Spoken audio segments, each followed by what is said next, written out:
कानी बहू। किशोरी लाल जी के बेटे राघव की शादी की बात जगह जगह चल रही थी, लेकिन किशोरी लाल जी को कोई लड़की पसंद ही नहीं आती थी। और उसकी एक ही वजह थी, किशोरी लाल जी का लालची होना।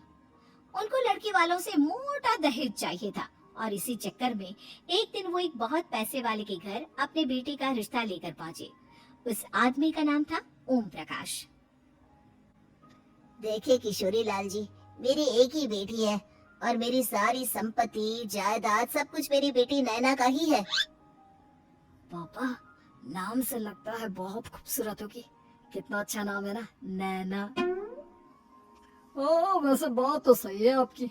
अब इतना पैसा है, जमीन जायदाद है, इकलौते बेटे, आप भी क्या करेंगे? सब कुछ उसे ही देंगे ना। बिल्कुल ठीक पहचाना आपने। बस बेटी की शादी और सारी जायदाद उसके नाम। पापा, बिना देखे हाँ कर दीजिए ना। इतना अच्छा रिश्ता फिर कहाँ मिलेगा? माला माल हो जाएंगे हम। मैं अपनी बेटी को बुलाता हूँ। अरे नहीं नहीं नहीं नहीं, आपकी बेटी का नाम नैना है, सुनकर ही लगता है बहुत सुंदर होगी। रहने दीजिए अंकल, मैं तो आपकी बेटी के नाम से इतना खुश हो गया हूँ कि उसे बिना देखे शादी करने को तैयार हूँ। अब तो मैं उसका चेहरा सीधे शादी के बाद ही देखूंगा। और इस तरह राघव नैना का चेहरा नहीं देखता और उससे शादी कर लेता है। शादी के बाद अपनी सुहाग रात पर जब राघव नैना का घूंघट उठाकर देखता है तो नैना की आंखें बंद थी। कितनी खूबसूरत हो तुम नैना, जरा अपनी आंखें खोलकर मेरी तरफ देखो तो सही। नहीं, मुझे शर्म आती है। अरे, मैंने तुम्हें शादी से पहले भी नहीं देखा, और अब अगर तुम आंखें खोलकर मुझे देखोगी भी नहीं तो मुझे अच्छा कैसे लगेगा? इससे पहले कि नैना अपनी आंखें खोलकर राघव की तरफ देखती, अचानक से लाइट चली गई और राघव नैना को पूरी तरह से देख भी नहीं पाया। अगली सुबह नैना राघव के लिए नाश्ता बनाकर लेकर आई। अरे ये क्या, आधा पराठा सीका हुआ है और आधा बिल्कुल कच्चा। ये तुमने क्या किया नैना? बहू, तुमने क्या आधा पराठा तवे से नीचे लटका कर रखा था, जो आधा सिका है और आधा कच्चा? मुझे जितना दिखेगा उतना ही तो सीखूंगी ना पापा जी। जहाँ जहाँ मुझे नजर आ रहा था वहाँ मैंने सीख लिया, जहाँ जहाँ नहीं दिखा वहाँ कच्चा रह गया होगा। इसका क्या मतलब है? ये कैसा मजाक कर रही है तुम? अरे बहू, तुमने इतना लंबा घूंघट क्यों लगाया हुआ है? देखो, हमारे घर में बहुओं को बेटी की तरह रखा जाता है, और फिर तुम तो इतना सारा माल लेकर आई हो। देखो, ये घूंघट डालकर रखने की कोई जरूरत नहीं है। हाँ नैना, पापा जी ठीक कह रहे हैं, तुम तो आराम से रहो, अपना ही घर समझो। नैना अचानक से अपना घूंघट उठा लेती है। अरे ये क्या पापा, नैना की तो एक आंख फूटी हुई है। नाम से नैना, लेकिन ये तो कानी बहू निकली। मेरे साथ धोखा हुआ है, धोखा। बिना दिखाए अपनी कानी लड़की मेरे संग ब्याह थी। मुझे कानी भी नहीं चाहिए। मुझे अभी ओम प्रकाश जी से बात करनी पड़ेगी। आखिर उन्होंने मेरे साथ ऐसा किया क्यों? अरे, आप लोगों ने ही तो पापा से कहा था कि आप लोग शादी से पहले मुझे देखना नहीं चाहते। अब मेरे पापा पर क्यों इल्जाम लगा रहे हैं? अरे लेकिन उन्हें बताना तो चाहिए था ना कि तुम कानी हो, एक आंख से तुम्हें दिखाई नहीं देता। किशोरी लाल और राघव नाराज होकर ओम प्रकाश को अपने घर बुलाते हैं। पापा जी, ये आपने क्या किया? शादी से पहले बताया क्यों नहीं कि नैना की आंखों में परेशानी है? अरे, आप ही ने तो लड़की देखने से मना कर दिया था। और लेकिन आप बता तो सकते थे। आपको तो हमारी बेटी की प्रॉपर्टी चाहिए थी, वो भी पूरी की पूरी। अब क्या हुआ अगर उसे आधा दिखाई देता है? प्रॉपर्टी तो आपको पूरी मिल गई ना। अरे ये क्या बात हुई? मेरी शादी प्रॉपर्टी से नहीं, आपकी बेटी से हुई है।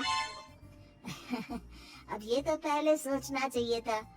तब तो मेरी प्रॉपर्टी देखकर तुम्हारी जुबान लप लप आ रही थी। लेकिन मैं कानी लड़की को अपनी बीवी बनाकर नहीं रख सकता।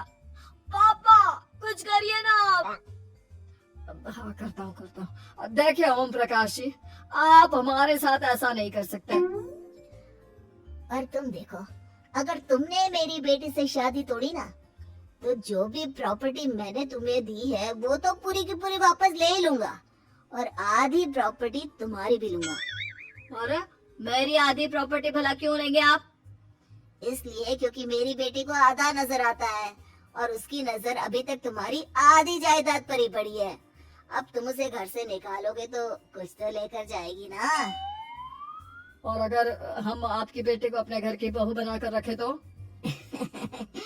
तो तुम्हारी पूरी प्रॉपर्टी तुम्हारी ही रहेगी, और जो मैंने तुम्हें दिया है ना, उसमें से बस मैं आधा लेकर जाऊंगा। अरे लेकिन अब आप अपनी दी हुई प्रॉपर्टी में से आधी वापस क्यों लेकर जाएंगे?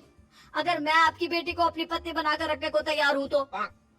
इसलिए ताकि भविष्य में अगर तुम मेरी बेटी को धोखा दो तो उसके पास कुछ तो रहे जो पति का हो। वैसे मेरे पास तो बहुत कुछ है, लेकिन अपने पति की कोई निशानी तो उसके पास होनी चाहिए ना।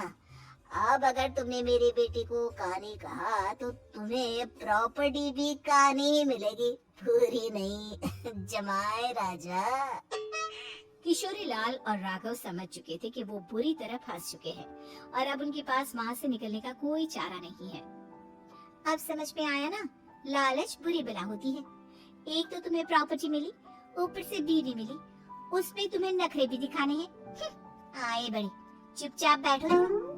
कुछ दिनों के बाद नैना राघव की कार लेकर बाजार घूमने निकलती है और जब कार लेकर वापस आती है, ये क्या? एक तरफ से मेरी गाड़ी पूरी खराब हो चुकी है। लगता है तुमने मेरी गाड़ी को किसी दूसरी गाड़ी के साथ एक्सीडेंट किया है।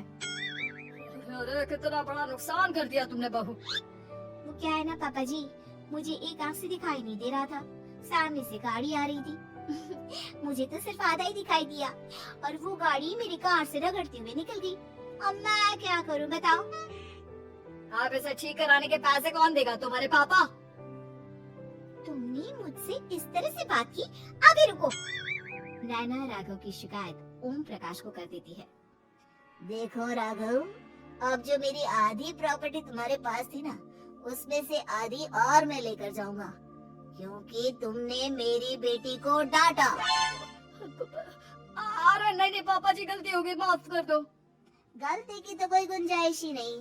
अगली बार मेरी बेटी को डांटा तो बची हुई आधी में से आधी और ले जाऊंगा। लालच के चक्कर में हम दोनों ने बहुत बड़ी गलती कर दी बेटा।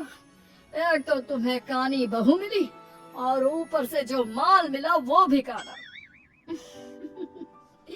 इस तरह राघव की हर एक गलती पर ओम प्रकाश उसकी प्रॉपर्टी का आधा आधा हिस्सा लेकर अपना सारा माल वापस ले गया और राघव को कानी बीवी से काम चलाना पड़ा।